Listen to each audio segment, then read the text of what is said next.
हरे Krishna Shrimad Bhagavat guitar आज आम द्वितीय श्लोक द्वितीय अध्याय द्वितीय श्लोक टी चर्चा करवा कौन लिखाई आम देखा।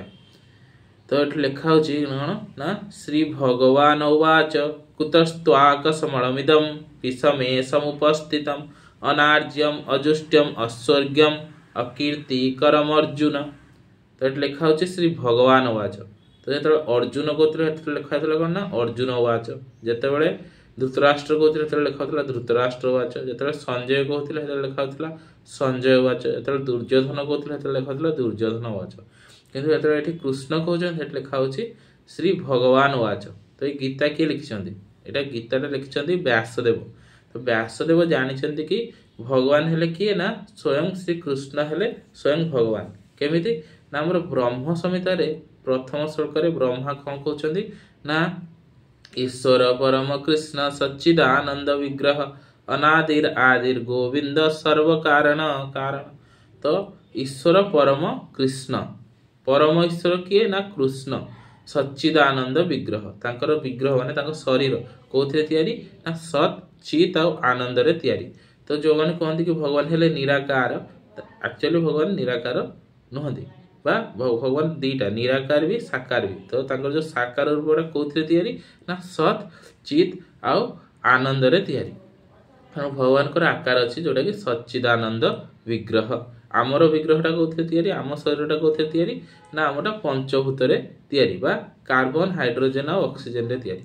किंतु भगवान विग्रहटा कौन तैयारी ना सत चित आउ आनंद रे तैयारी। तो ईश्वर परम कृष्ण सच्चिदानंद विग्रह अनादिर आदि गोविंद सी हेले किए ना आदि गोविंद आउ कौन ना सर्व कारण कारण सबु कारणर कारण। यहाँ ब्रह्म संहिता ब्रह्मा निजे कहते। आउ आमर भागवत कौन लिखाई एते चांस कला पुंसा कृष्णस्तु भगवान स्वयं। कृष्ण हेले स्वयं भगवान आउ समस्ते हेले तांकर कला बा तांकर अंश।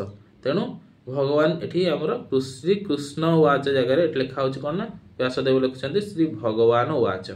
तो कौन लिखुं ना कुतस्त्वा कस्मलमिदं विषमे समुपस्थितम्। एठी भगवान आश्चर्य हे कहते कौन ना ये जो विषम समय रे जो युद्ध परिस्थिति रे तम भितर ये जो भीरुता ये जो का पुरुषता क्यों आसला कुतस्त्वा कस्मलमिदं विषमे समुपस्थितम्।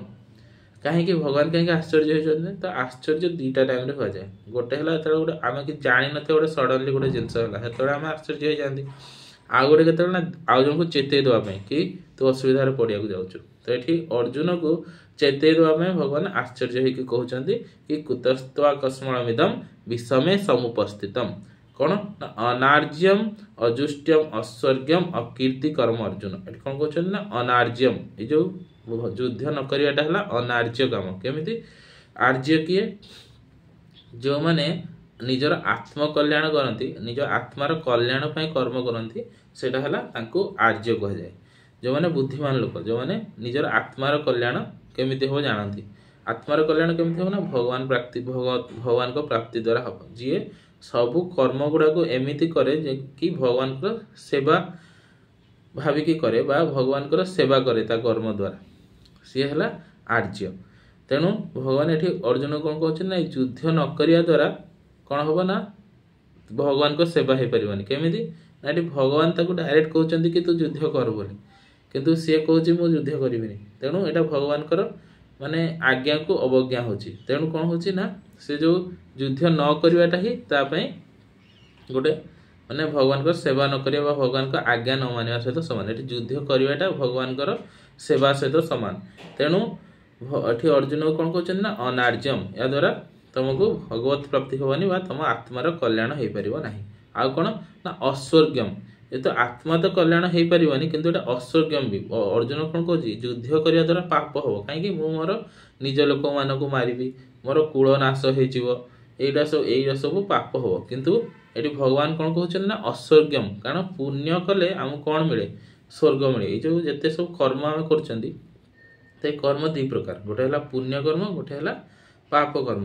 पुण्य कले कौन हम ना आमको स्वर्ग मिल आम उच्च लोक मान को जा पृथ्वी पृथ्वी ऊपर को 7टा उच्च लोक अच्छी आ तल को 6टा नीच लोक अच्छी।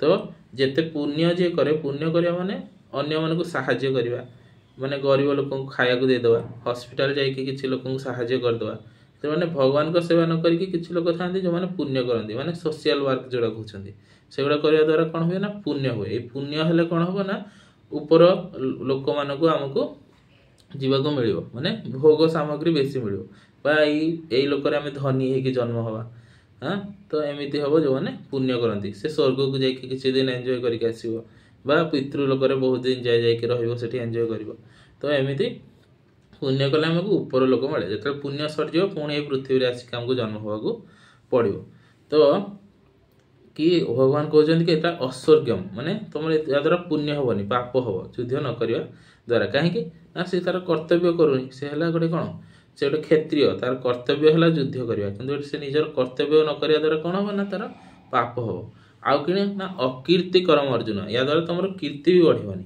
कहीं आम कर्म करती किसी साधारण लोक मैंने जो कर्म करती कहीं ना निजर कीर्ति वृद्धि करने निजर मान सम्मान बढ़ाई करती किंतु ये अर्जुन भगवान कौन कहते तुम अपकीर्ति हम माने तुम जो युद्ध न करके भावुच कि मुझे करुणावशतः सब छाड़देली किंतु लोक मैंने कौन कहे दुर्योधन से कौन कहे से कि अर्जुन डरिकी युद्ध कला नहीं तेणु तुम अपकीर्ति हम तेणु ये भगवान कहते ना तुम आत्मकल्याण हम युद्ध न करने द्वारा ना तुमको स्वर्ग प्राप्ति हो तुम पुण्य हो ना तुम कीर्ति बढ़ युद्ध न करने द्वारा तुम किसी भी लाभ हम ना बोली ये भगवान अर्जुन को प्रथम श्लोक पूरापूरी कहीदे मैंने भगवान कहते कि तुम जो भावुल मोर पाप हो आमर समस्ते नर्क को जीवे युद्ध करने द्वारा किंतु सेमती किसी हम ना वर तुम्हें युद्ध न कले तुम नर्क को जीव युद्ध न कले तुम आत्मकल्याण हो पारनी युद्ध न कले तुम अपकीर्ति हम हरे कृष्ण।